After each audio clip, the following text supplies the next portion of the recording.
This is the last video for tonight. Well, today. Hope's Peak Academy, East District, the courtyard. The area surrounding the facility was completely dark. The lights outside were arranged at regular intervals, but made little difference to the lighting. On the edge of the courtyard outside the clock tower stood a lone girl. She squinted, looking at the clock tower in front of her. Any moment now, she murmured quietly. The girl stood there waiting for someone, although when she at first contacted them, they replied, "We don't need to meet." She then offered an exchange of information, and thus they made an appointment. For someone who made a profession out of digging up dirt on people, it was easy for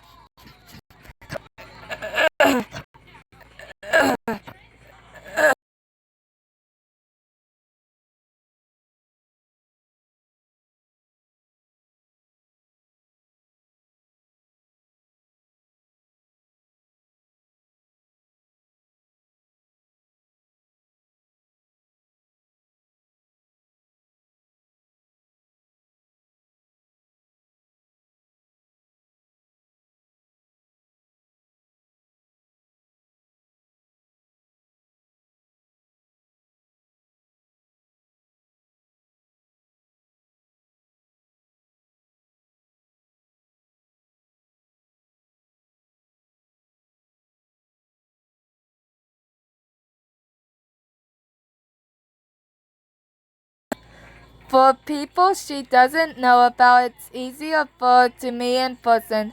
That was her opinion. The hunger for fame is a scary thing, even if it seems impossible. People are determined to become great. And so she waited for a member of Hope's Peak Academy steering committee. She needed to meet them no matter what. She needed to talk to them face to face no matter what. She needed to talk to them about the cover up on that information. Most likely the principal, her employer, didn't know about the information. That's why it was vital that she questioned him face to face. It had not yet even been a few days since she begun her investigation, but she had a reason to be this quick. She had an incredible talent, that was why. That girl's name was Kirigiri Kyoko. She was from Hope's Peak Academy 78th batch. Her talent was super high school level detective. Currently, that girl was investigating the incident within Hope's Peak Academy.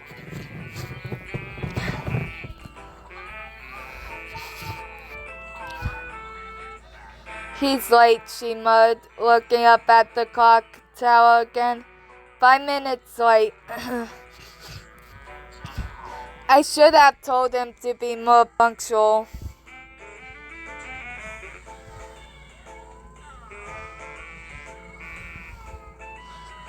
As she found a line between her eyebrows became more obvious. However, as she looked at the clock tower once more, her crease vanished.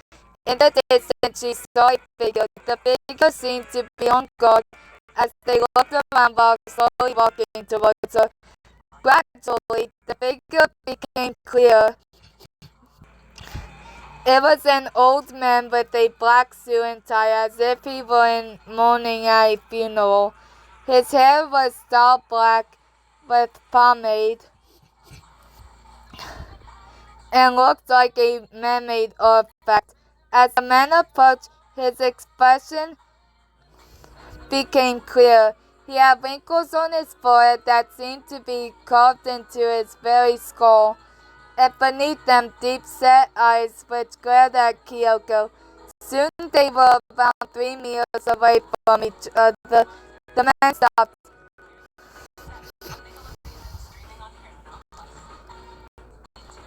Was it you who called me?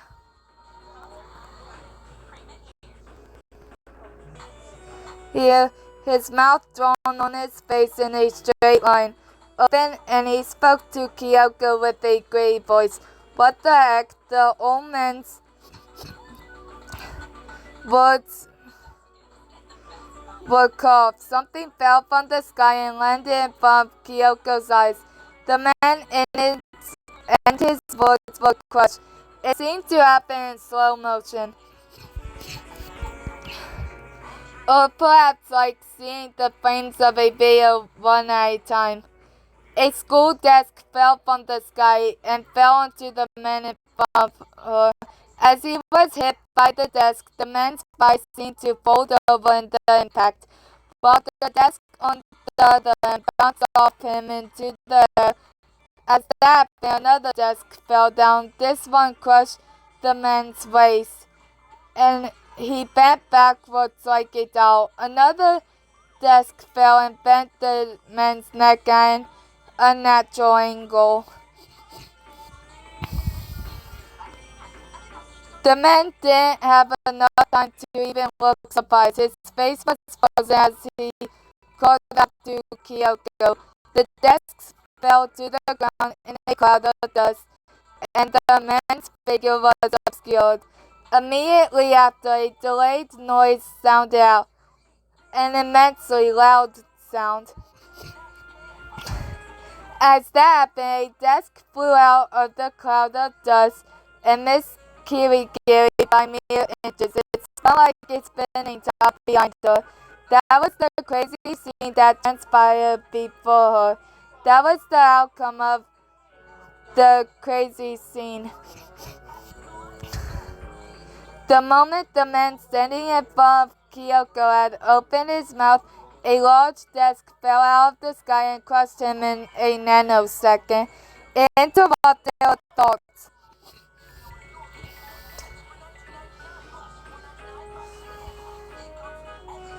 For a moment, but only for a moment, as the dust was still settling, she went to the mountain of desks and started shifting them. A bright red liquid was already spreading around the rubble of desks.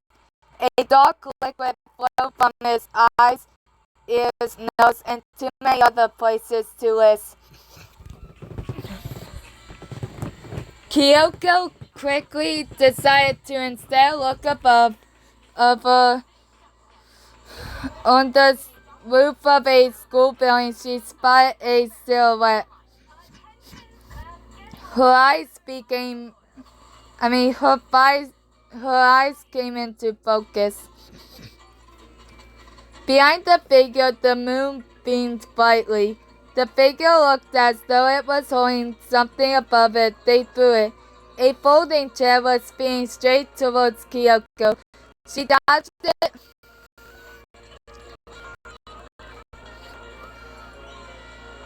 and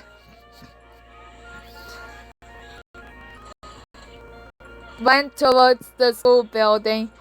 There was a crashing sound behind her. She went into the building, keeping as low to the ground as she could, and went up the stairs. At that point, it no longer mattered whether she made herself a target or not. Now she was simply running for a lead. Even in danger, she was just as enthusiastic.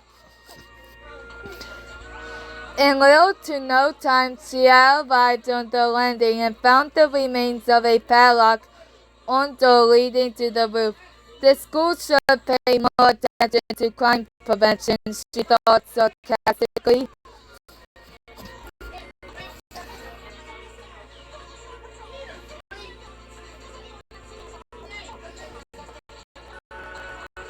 As she grasped the doorknob, she could feel the cold bite of the mail on her fingertips.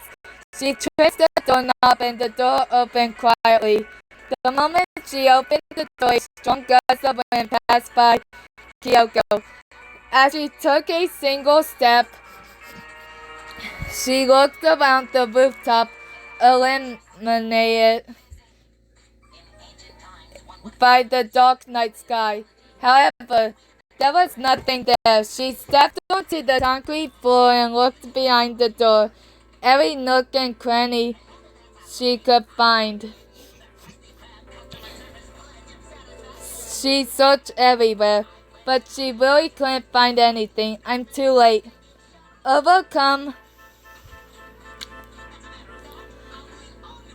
by a sense of frustration, she leaned against the roof fence.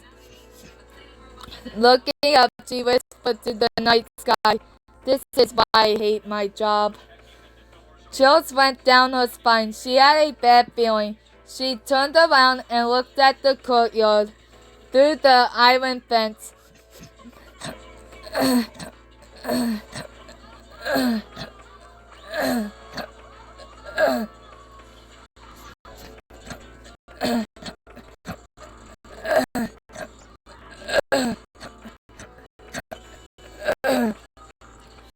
Sorry. A cold blast of wind hit her face, and for a moment everything went cloudy. Around the clock tower, she could see the remains of the desks and folding chair. Of course they were there. However, the dead body was gone. Kyoko grit her teeth as she took her phone from her uniform pocket. Her finger descended towards the call button, but she hesitated momentarily.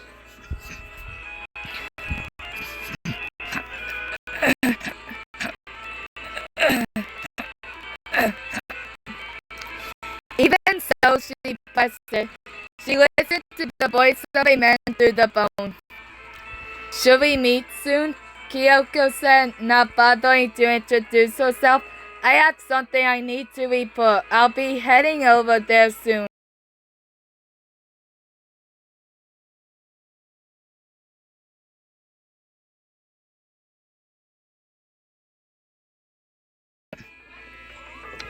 After a few minutes, the figure of Giri Kyoko on the rooftop disappeared.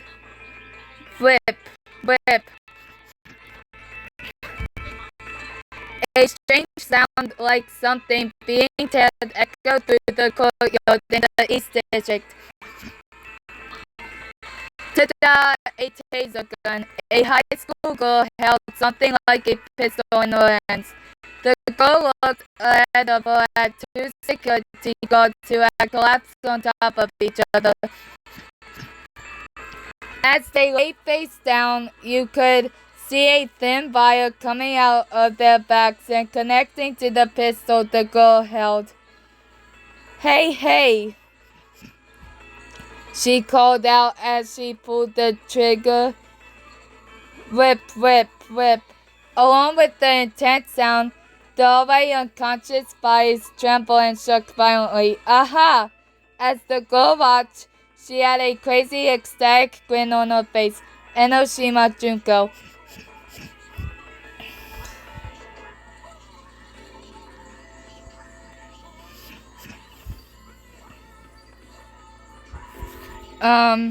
She wore no makeup, as if she had only just gotten out of bed and loudly yawned again. In her hands, she held a self-defense weapon called a taser gun. A thin wire flew out from the gun to her target, and through that wire there was a surge of electricity.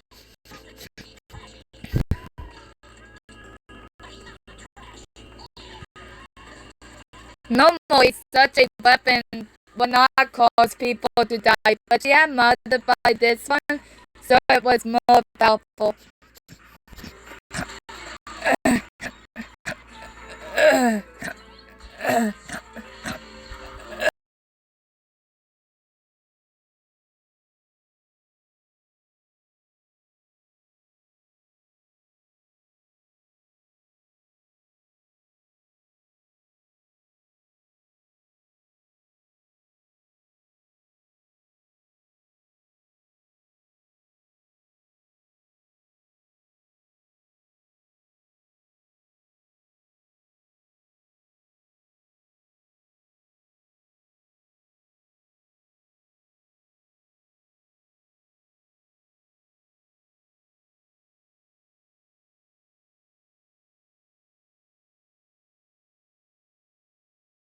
As such, it wasn't strange when people died due to it.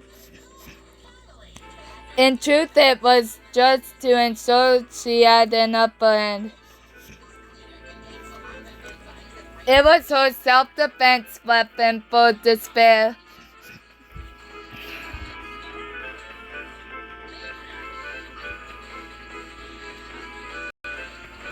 After she had played with the taser for a while, she grew bored and with her bare hands grabbed the wire and shoved it into a bag.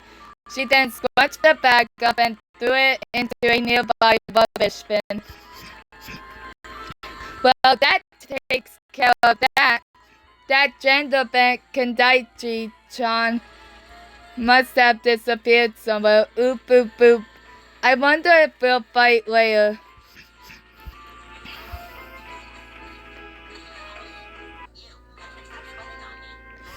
The girl patted down her chest and walked across the courtyard to the clock tower regally. She didn't bother to hide in the shadows. Instead, she tried to show off in a way to say, "Here I am, look at me." Of course, if anyone watched, she'd just kill them, though it may be ominous. Anyway, that gender-bent Conan-chan is trying to get involved, isn't she? Well, it's the principal's fault for meddling, but I didn't plan for involvement in this scenario. Well then, what to do? It's interesting that she's here and all, but she might get in the way of my beautifully orchestrated plan. Oh dear, dear, dear, dear, dear, dear. The girl seemed to topple forward as she stopped and looked ahead of her at the debris of desks on the ground. As she looked at the massive metal, her cruel smile seemed to melt off her body. There's no dead body. Her words felt like they weighed as much as lead as they fell out of her mouth. It happened again. This is flipping despair-inducing. It's so despair-inducing. It's like from out of a dream. Her face twisted into a smile.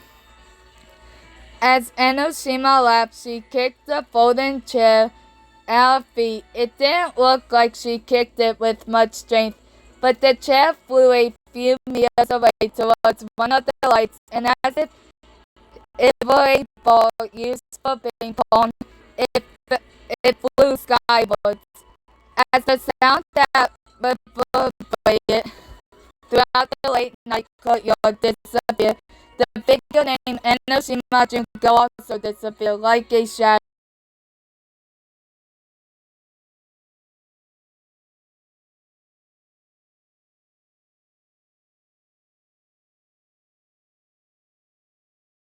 Of this video. Bye.